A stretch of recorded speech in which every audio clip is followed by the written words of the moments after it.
Hello guys. And my family. Today talking about Steve Rotherham is the latest mayor to urge people to wear masks in public after Sadiq Khan called on the government to make them compulsory on transport in London during the coronavirus outbreak. The Metro Mayor of Liverpool City Region said wearing any type of face covering meant Britons were likely to go further in protecting themselves and other people. Rotherham added, "I support Sadiq. I've spoken with him on a number of occasions. Sometimes, because we are slightly behind London in terms of the infection rate, Sadiq's thinking is ahead of the rest of the country." On Friday morning, the mayor of London said evidence around the world suggested face masks were effective in curbing the spread of the virus, despite UK public health experts not currently recommending the use of the coverings. It follows U-turns on guidance around the world, including in New York, where the use of face masks in public where physical distancing is not possible was made compulsory on Wednesday. Similar schemes are being operated in a number of French cities, as well as in the Czech Republic and Slovakia. UK government guidance advises people to stay 2 meters apart from anyone outside their household when in public, but does not mention the use of masks. Khan said face masks should not be considered a substitute for physical distancing, but as a protective measure in instances where it was difficult to follow the guidelines, such as in shops or on public transport, and figures published by the Department of Health and Social Care on Thursday showed that 13,729 people had died in UK hospitals after contracting coronavirus. Across the country, 103,093 people have tested positive for the disease. Next up. The former EastEnders star and his cameraman were allowed access to desperately ill patients in the hospital's intensive care unit last week, a fact that outraged many ordinary people who are not allowed in to see their dying loved ones. More than 2,000 protesters signed a petition to get the ITV documentary axed, but the screening went ahead last night, Thursday, at 8:30 p.m. regardless. And it was right that it did. For on the day the nation learned lockdown would continue for at least another 3 weeks, if ever an incentive to abide by the rules was needed, then this program provided it. Some of them, sadly, are not surviving this, he said. Ross Kemp, close to tears at times, didn't need to add drama to this documentary.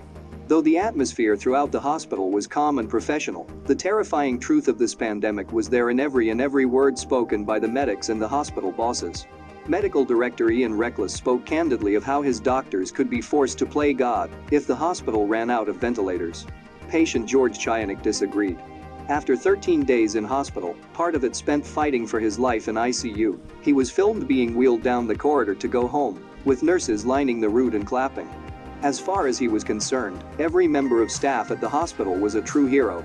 Nurse Vicky, pushing his wheelchair and crying with happiness that he survived, was his particular hero, George said. "They're all excellent," he said. "Just excellent." Ross Kemp, shedding the really uncomfortable PPE gear and stepping outside the hospital, was battling back the tears himself and clearly in awe of all he'd seen at MKUH. Ross Kemp says, "Is the care that patients are receiving here is second to none. It's the professionalism that's being displayed, the organization, but most importantly it's the love. People are being treated with so much love, they really care about the people they are looking after here. And this is the most overwhelming thing." Next is Norman Hunter. The English footballer who played for Leeds United, Bristol City, Barnsley and England. He was part of the 1966 FIFA World Cup winning squad, receiving a winner's medal in 2007. Hunter had been admitted to hospital on 10 April, and although famed for his strength and determination in his playing days, close friends were aware he had underlying health problems in retirement and might be at risk. A statement from the club confirming his death read, "Leeds United are devastated to learn of the passing of club legend Norman Hunter at the age of 76. He leaves a huge hole in the Leeds United family. His legacy will never be forgotten, and our thoughts are with Norman's family and friends at this difficult time." With more than 700 appearances in a 15-year first-team career at Elland Road, Hunter was synonymous with the success Leeds enjoyed in the late 1960s and early 1970s under Don Revie, a manager whose personal relationship with the centre-half was so strong that other members of the squad would jokingly refer to him as Norman's dad. Only 3 players have made more appearances for Leeds: Jack Charlton, Billy Bremer and Paul Rianet, all teammates of Hunter's at a time when the club were the most powerful force in English football. Hunter helped win the league title in 1969 and 1974, the FA Cup in 1972, and in 1974, became the first recipient of the Professional Footballers Association's Player of the Year award. Former teammate Eddie Gray told TalkSport. Norman was a truly great football player. A lot of great players have walked through the gates of Elland Road, and Norman was right up there with the best of them. It's a sad day for everybody connected with the club. He was a great reader of the game, great left foot, great passer, so influential in our team. Gary McAllister, a former Leeds captain and manager, said. In the truest sense of the word, he is a legend, and he set the levels at Leeds.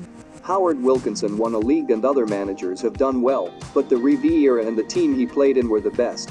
Whenever you see that group together, you can see how close they are.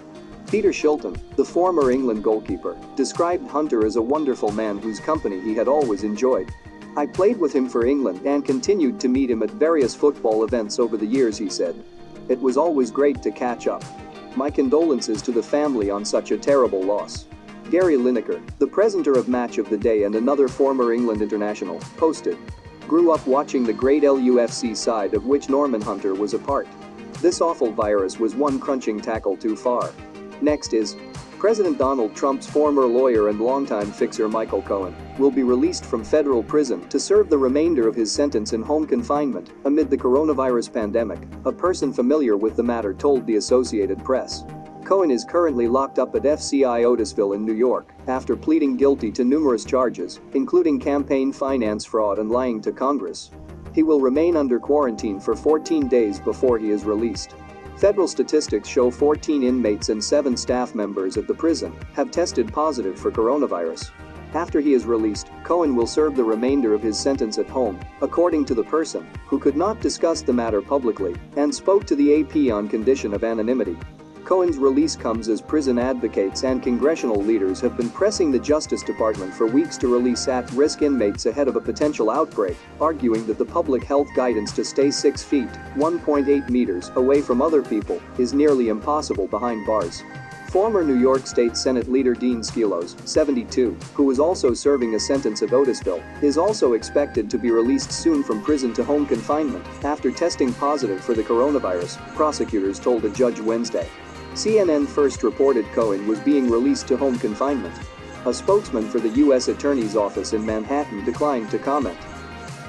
Next up, Fiona Apple, which is an American singer-songwriter and pianist.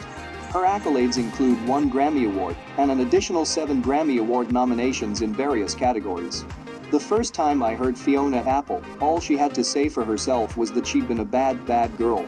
Heaven help me for the way I am, save me from these evil deeds before I get them done. Criminal sounded like the pop hit it became in the 1990s, an introduction not to a person, but to a persona.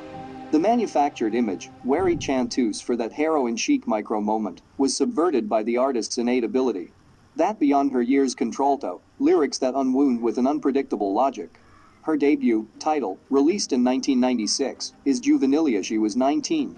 And if Apple has spent the ensuing years racing away from that persona, she'll never outrun it, nor should she wish to. At her most creatively fertile, Joni Mitchell, it's required when talking about a genius woman musician to summon her, released a masterpiece a year from 1974 to 1977. Apple is no less urgent or searching, but she needs time.